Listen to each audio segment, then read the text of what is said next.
Selamat datang di video ini. Video ini adalah video part 3 dari akuntansi kantor cabang. Ya, kalau saudara belum lihat part 1 ataupun part 2-nya, nanti akan saya taruh di description box dan juga nanti akan saya taruh linknya di atas. Silakan nanti kalian cek dulu karena ini adalah saling nyambung dengan video part 1 dan video part 2-nya. Kita akan melanjutkan untuk yang ketiga, yaitu penyusunan laporan keuangan gabungan. Nah, sebelum saya masuk untuk menjelaskan, melanjutkan, saya akan membahas sedikit dulu apa tujuan dari penyusunan laporan keuangan gabungan. Nah, di sini laporan keuangan gabungan itu susun untuk menunjukkan bahwa kinerja dan kondisi keuangan pada perusahaan, baik itu di kantor pusat ataupun di kantor cabang, itu adalah sebagai suatu entitas. Ya, jadi sebagai satu entitas, itu kita tunjukkan dalam laporan keuangan gabungan. Nah, untuk langkah-langkah dalam penyusunannya, yang pertama itu adalah membuat kertas kerjanya dulu. Ya, nanti akan membuat kertas kerjanya dengan pendekatan laporan keuangan. Lalu yang kedua adalah nanti saudara akan memasukkan saldo laporan keuangan kantor pusat dan kantor cabang. Jadi nanti di kertas kerja saudara akan melengkapi saldo laporan keuangan baik itu kantor pusat dan kantor cabang. Lalu yang ketiga adalah nanti saudara akan melakukan penyesuaian dan penghapusan atau eliminasi saldo yang terkait dengan transaksi timbal balik. Jadi transaksi timbal balik ini nanti akan kita eliminate, ya, akan kita hapus, ya, atau kita sesuaikan. Kemudian menjumlahkan setelah nanti selesai melakukan eliminate dan juga adjustment, nanti saudara akan melanjutkan dengan menjumlahkan pos-pos yang sejenis. Ya, nanti pos-pos yang sejenis akan saudara jumlahkan. Lalu setelah selesai dijumlahkan, nilainya sudah benar, barulah bisa membuat laporan keuangan gabungan. Ya, oke. Nah, sebelum nanti kita masuk untuk penyusunan, kita akan siapkan dulu, ya, kertas kerjanya. Nah, ini ada di halaman 17, ya, untuk handout. Silakan saudara perhatikan. Tetapi di situ masih ada akun-akun yang kosong, saudara. Ya, akun-akun yang kosong. Mohon maaf. Akun-akun yang kosong, ya. Oke, kita lihat di maaf sebentar. Saya mau buka ini. Nah, ini masih ada akun-akun yang kosong. Ya, akan lihat di atasnya. Nah, ini masih ada beberapa akun-akun yang kosong. Nah, ini harus kita lengkapi dulu. Ya, kita lengkapi mulai dari kantor cabang dulu, kemudian nanti baru ke kantor pusat. Ya. Oke, kita kerjakan, kita selesaikan dulu worksheet-nya atau kertas kerjanya. Nah, kertas kerja ini memang digunakan sebagai alat bantu untuk mempermudah saudara nanti dalam pembuatan laporan keuangan konsolidasi laporan keuangan gabungan. Ya, itu sebagai alat bantu saja. Ya, nanti ini sebagai alat bantu saudara dalam membuat laporan keuangan gabungan. Oke, kita lengkapi dulu. Ya, kita lengkapi. Ya, di sini kantor cabang ini ada total pendapatan. Kita isi dulu dari kantor cabang, lalu nanti kalau kantor cabang sudah selesai, baru nilainya bisa kita masukkan ke kantor pusat. Ya, maka kantor cabang kita isi dulu. Kantor cabang 350, ya, ini pendapatan 350.000 dikurangkan dengan total bebannya 295. Maka ketemu nilainya sebesar 55. 55 ini kita pindahkan ke bawah, ke sini, ya. 55, maka total saldo laba, ya, atau di sini kantor pusat, ya, kantor pusat, itu nilainya sebesar 245. Nah, 245 ini kita pindahkan ke kantor pusat yang di bawah. Ini saudara kita pindah sebesar 245. Maka 55 ditambah 245 ketemunya adalah sebesar 300. Ya. Oke. Karena kita sudah selesai membuat memasukkan angka di cabang, kita baru bisa melangsungkan nilai di kantor pusat. Kenapa? Karena di sini kita butuh data laba cabang. Laba cabang itu berasal dari sini, Saudara. 55. Maka di sini nilainya adalah 55. Ya. Kemudian total pendapatan itu adalah sebesar 1.005.000 dikurangkan dengan 675, maka ketemunya sebesar 330. Ya. Nah, 330 ini kita pindahkan ke laporan saldo laba, ya. Ini sebesar 330, maka total saldo labanya itu adalah 108 ditambah 330 dikurangi 60, maka ketemunya adalah sebesar 378. Nah, 378 ini kita pindahkan ke saldo laba yang ada di laporan posisi keuangan. Ya, 378. Maka totalnya adalah 200 ditambah 500 tambah 378. Maka ketemunya adalah 1.078. Nah, ini harus sama dulu. Ya, harus sama dulu. Kalau ini masih beda, nanti saudara akan sia-sia mengerjakan eliminasinya. Ya. Nah, saya ulang kembali untuk laporan posisi kertas kerja laporan gabungan itu disusun dengan cara yang pertama disusun laporan laba rugi dulu, kemudian yang kedua menyusun laporan perubahan saldo laba ya dan juga kantor pusat. Ini untuk kantor cabang. Kemudian yang ketiga adalah laporan posisi keuangan. Jadi urutannya seperti itu, ya. Laporan laba rugi, laporan perubahan ekuitas, lalu juga laporan posisi keuangan. Datanya dari mana? Dari kita telah menyelesaikan transaksi pembuatan laporan, datanya adalah dari situ, ya. Dari kalau saudara perhatikan di handout, itu datanya dari sini, ya. Nah, kalau yang tadi kita masukkan ini sudah gabungan, ya, maka cukup sampai dengan di sini saja. Ya, oke. Nah, ini harus kita masukkan ke kertas kerja. Ya. Sini kertas kerjanya. Oke. Kalau sudah dikerjakan, ini tadi langkah pertama membuat kertas kerja, yang kedua memasukkan saldo, yang ketiga adalah menyesuaikan dan menghapus atau eliminate saldo yang terkait dengan transaksi timbal balik. Jadi nantinya di laporan keuangan gabungan itu tidak ada akun timbal balik. Ya, jadi seolah-olah itu memang satu entitas. Ya, tidak entitas tersendiri gitu ya. Oke, yang pertama kali akan kita eliminate itu adalah laba cabang. Ya, laba cabang ini akan kita eliminate. Ya, laba cabang akan kita eliminasi. Ya, yang pertama laba cabang itu posisinya di kredit. Ya, maka apabila dihapus, maka laba cabang ini ya nilainya kantor cabang. Ya, laba cabang ini kita sesuaikan. Laba cabang yang tadinya posisinya kredit kita debit ya. Ini sebesar 55.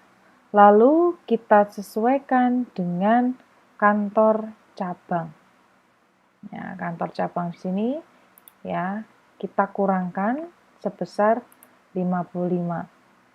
Ya, sehingga untuk yang pertama itu adalah kantor laba cabang kita tutup ya. Yang tadinya saat kita mengakui laba cabang, debitnya adalah kantor cabang, laba cabang di debit, kreditnya adalah laba cabang. Maka saat kita mengeliminasi laba cabang, tinggal kita balik aja. Ya, laba cabang di debit, kreditnya adalah kantor cabang sebesar 55. Ya. Lalu yang kedua adalah mengeliminasi kantor cabang dan kantor pusat. Kalau saudara perhatikan kantor pusat ya di bagian ini nilainya adalah 190. Tetapi kalau kita lihat di bawah nilainya adalah sebesar ya 245. Nah, ini harus kita sesuaikan. Ini sudah kita kurangkan 55 jadi nilainya 190. Maka ini kita posisi kantor pusat itu normalnya di kredit, maka kalau ditutup di debit, ya debit kantor pusat, kreditnya adalah kantor cabang. 190.000. Oke. Ada yang menanyakan? Ya.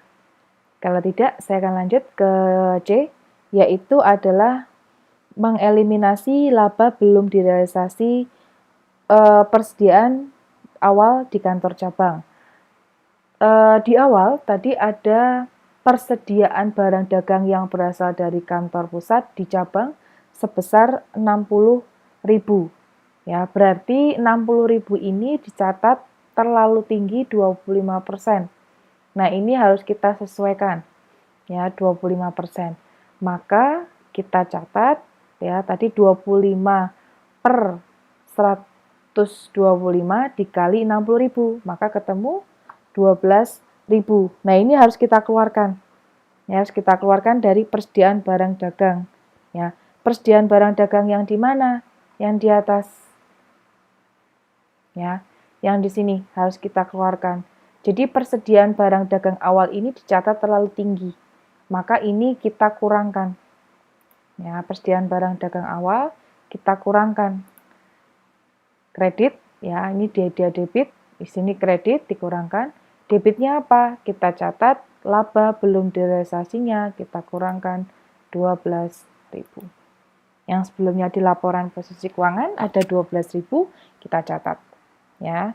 Kemudian yang selanjutnya adalah mencatat laba belum direalisasi dari pengiriman, mengeliminasi laba belum direalisasi dari pengiriman barang.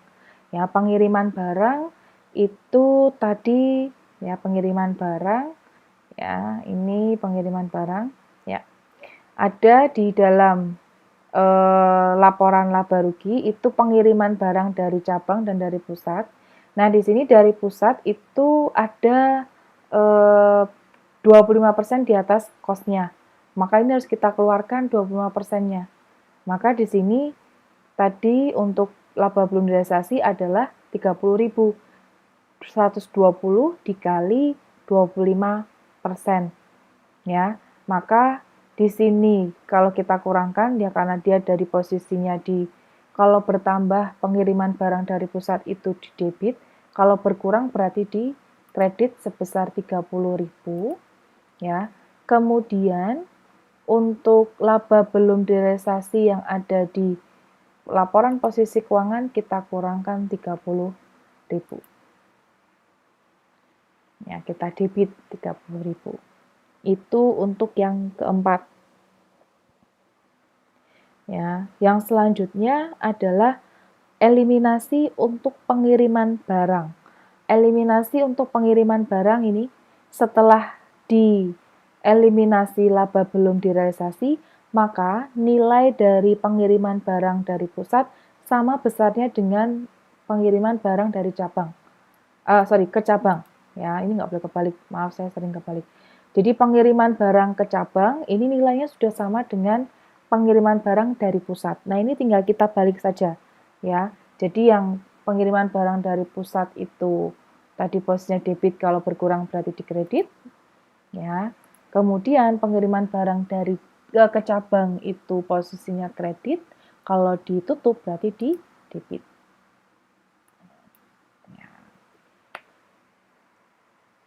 Oke.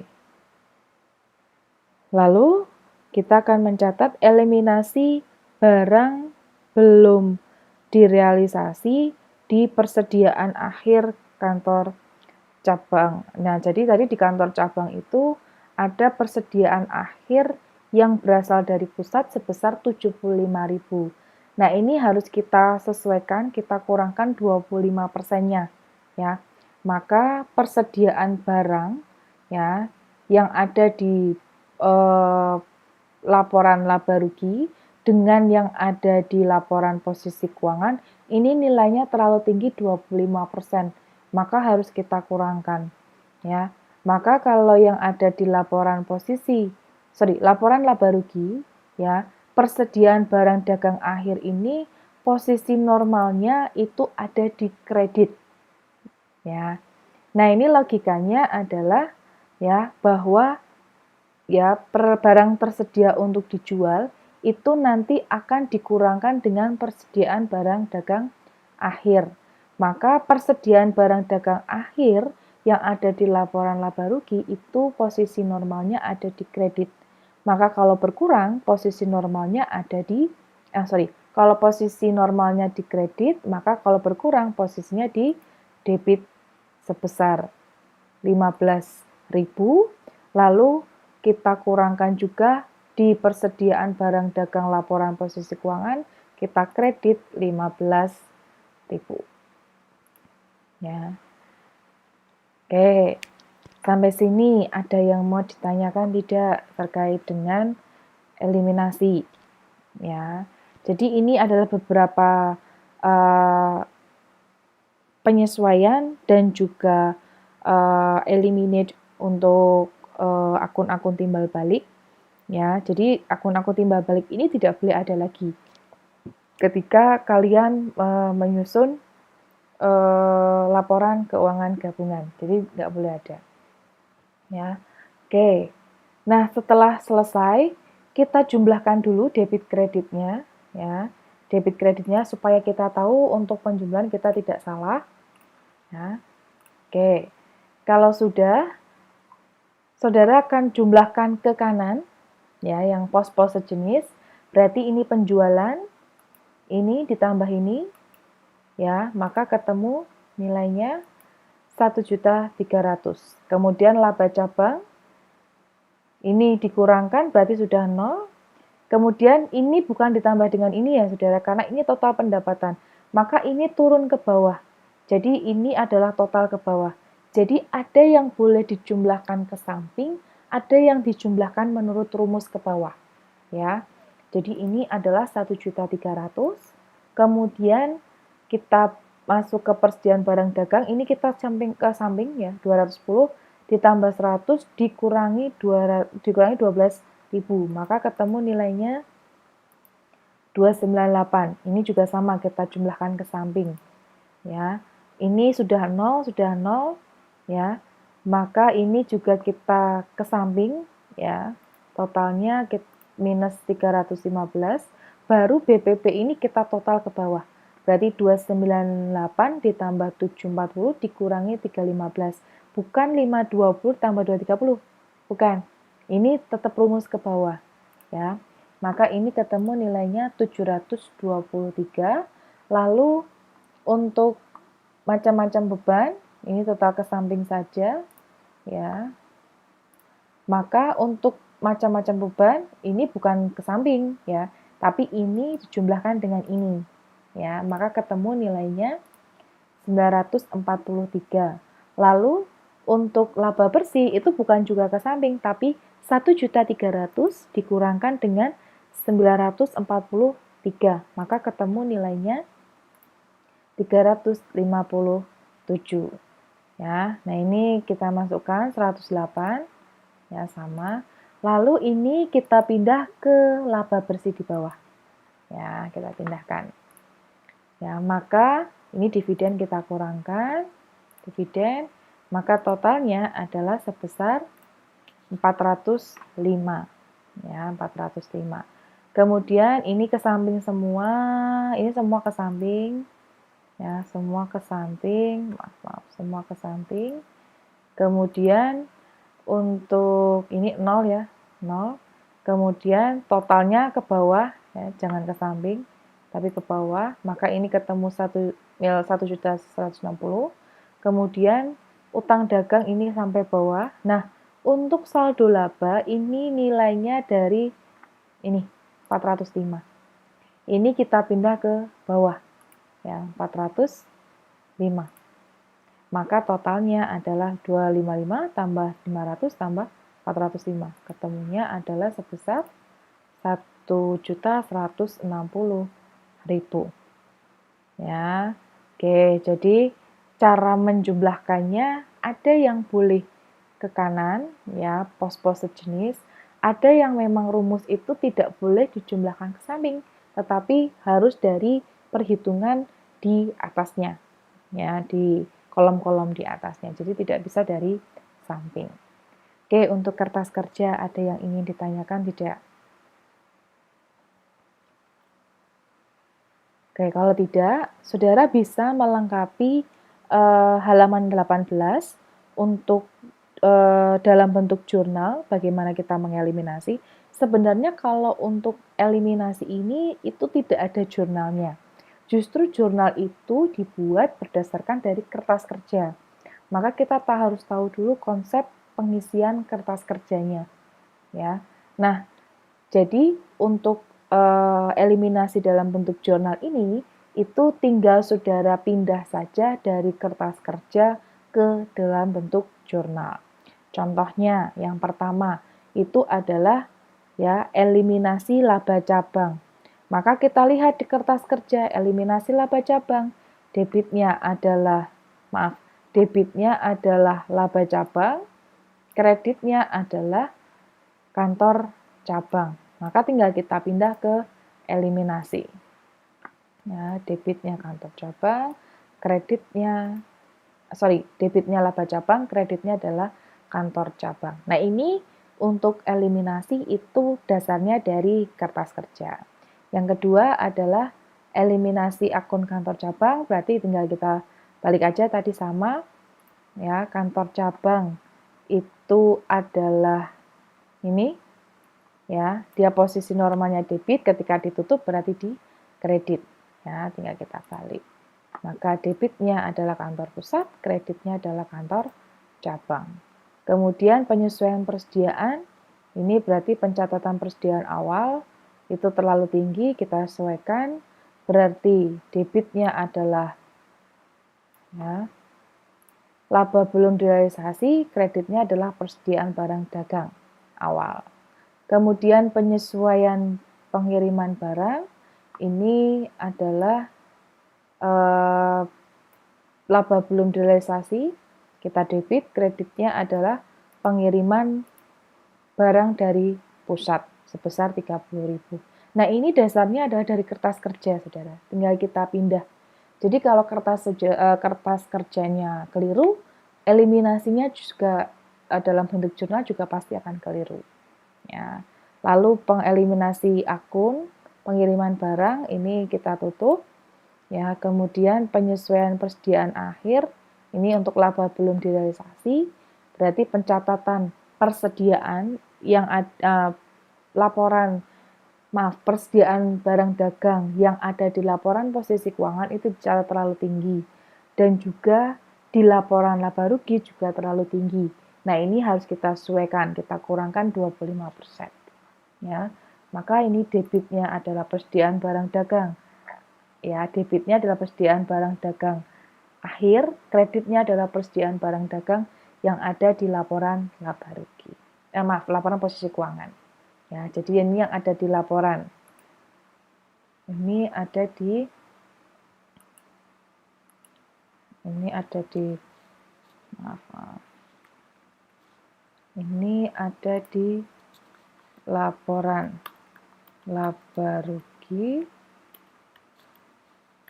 Kemudian untuk yang di sini adalah di laporan posisi keuangan. Ya, jadi ini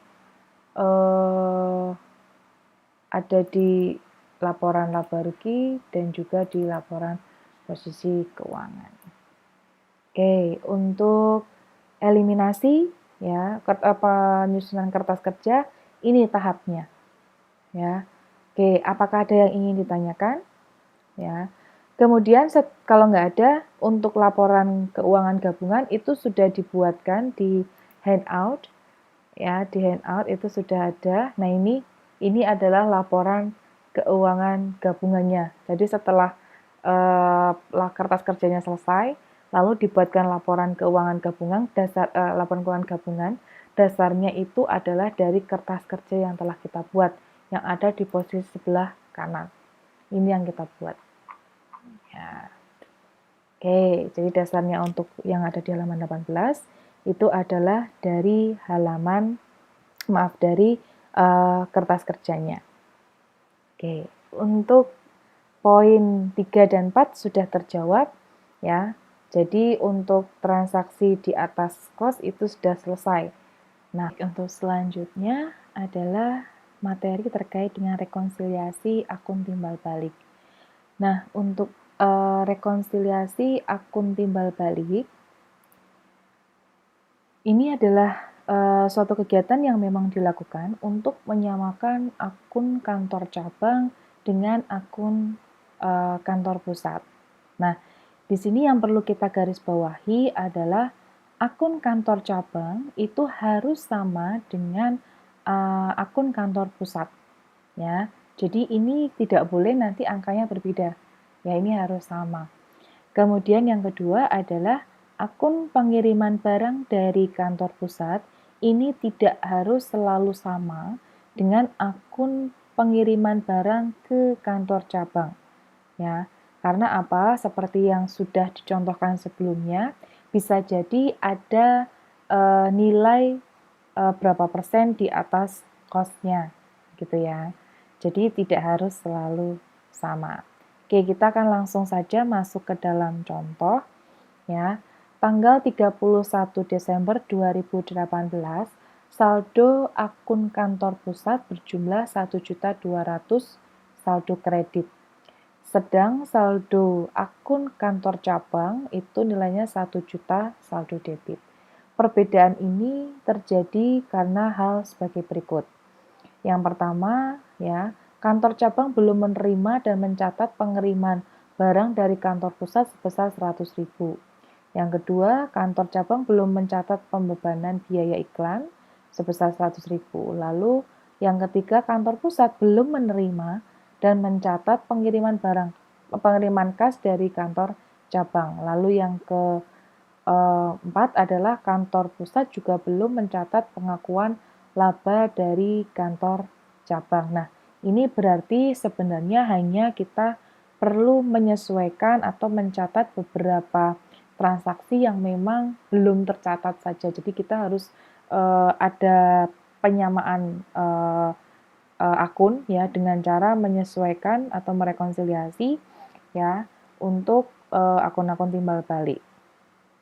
Oke, yang pertama dulu. Nah, di sini saudara akan diminta untuk membuat penyesuaian di pembukuan kantor cabang dan kantor pusat. Lalu saudara diminta untuk menghitung akun kantor pusat dan akun kantor cabang. Oke, saya akan kembali ke Excel-nya. Ya. Nah, yang pertama dulu adalah pembukuan kantor cabang. Nah, pembukuan kantor cabang ini tadi adalah kantor cabang itu belum menerima dan mencatat pengiriman barang dari kantor pusat sebesar 100.000. Berarti ya, di sini kita catat seperti belum mencatat pengiriman ya, yaitu adalah pengiriman barang dari pusat ya sebesar 100.000, kreditnya adalah kantor pusat. Ya. Oke, nah ini sebenarnya pengiriman barang dari pusat ini sebagai akun pengganti ya untuk akun persediaan apabila nanti menggunakan metode basic. Ya. Nah, ini terjadi ya, transaksi seperti ini terjadi karena barang itu masih dalam proses perjalanan.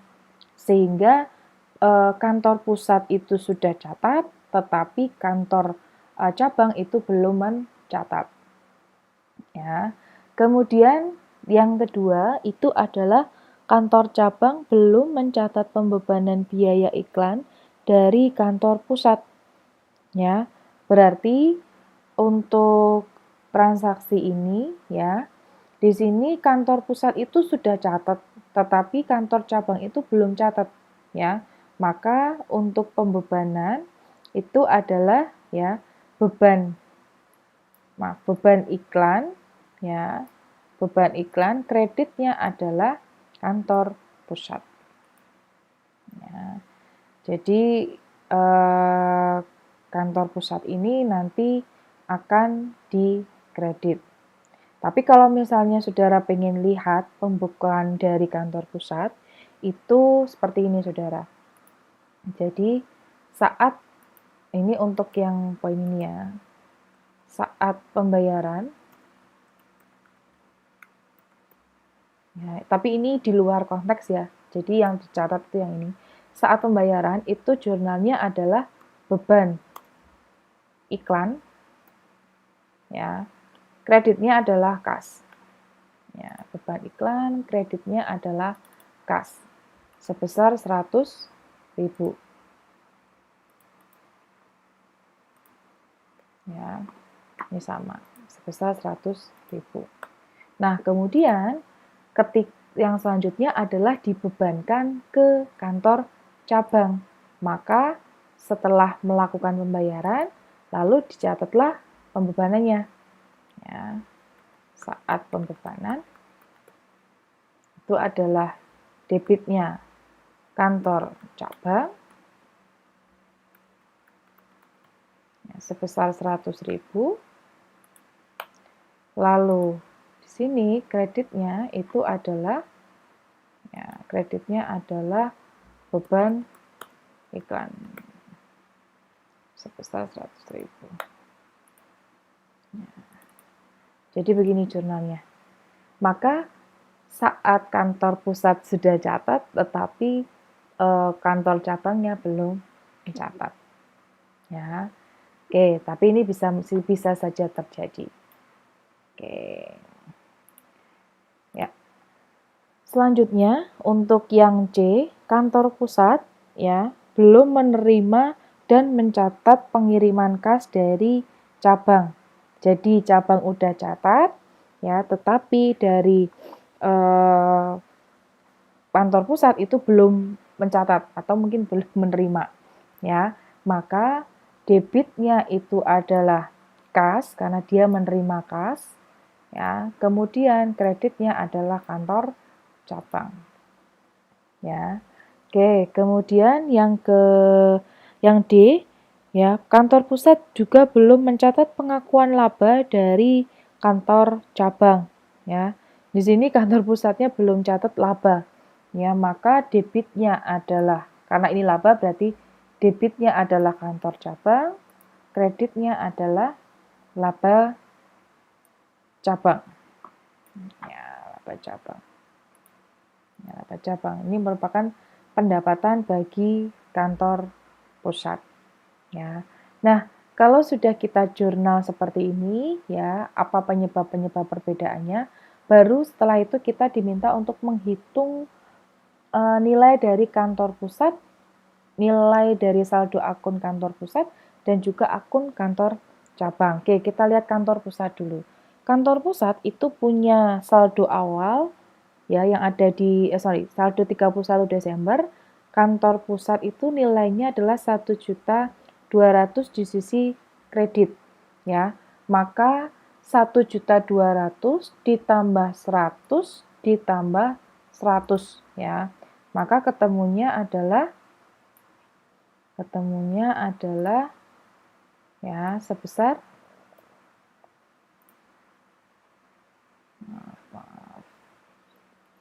ketemunya sebesar 1.400.000.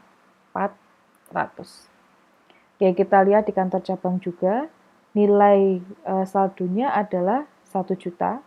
Maka untuk penyesuaian 1 juta sisi debit ya dikurangi 250 ditambah 650. Maka ketemunya adalah sebesar 1.400.000. Nah, nilainya harus selalu sama. Ya, jadi jangan sampai ada yang berbeda. Kalau berbeda gimana, Bu? Berarti ada yang belum dicatat, ya, baik itu nanti dari sisi kantor pusat atau kantor cabang. Maka ini harus ada rekonsiliasinya. Ya. Oke. Sampai sini ada yang ingin ditanyakan tidak terkait dengan rekonsiliasi akun timbal balik. Jadi intinya untuk akun rekonsiliasi timbal balik ini hanya menyamakan akun ya timbal balik, yaitu antara akun kantor pusat ataupun kantor cabang ya. Kemudian bisa juga nanti pengiriman barang dari pusat ataupun pengiriman barang ke kantor cabang, apakah ada yang sudah dicatat atau belum ya. Jadi ini hanya untuk menyamakan saja. Utamanya adalah untuk kantor pusat dan kantor cabang. Karena nilainya harus sama.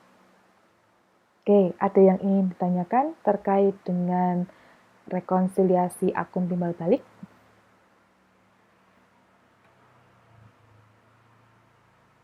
Ini adalah video akhir untuk akuntansi kantor cabang. Ya, apabila masih ada pertanyaan yang mungkin menurut saudara itu masih bingung, silakan komen di bawah. Untuk mahasiswa saya sama seperti yang sebelumnya. Jika ada yang ingin ditanyakan, kontak aja di WA. Semoga apa yang saya sampaikan ini bermanfaat untuk saudara. Sekian dan sampai jumpa.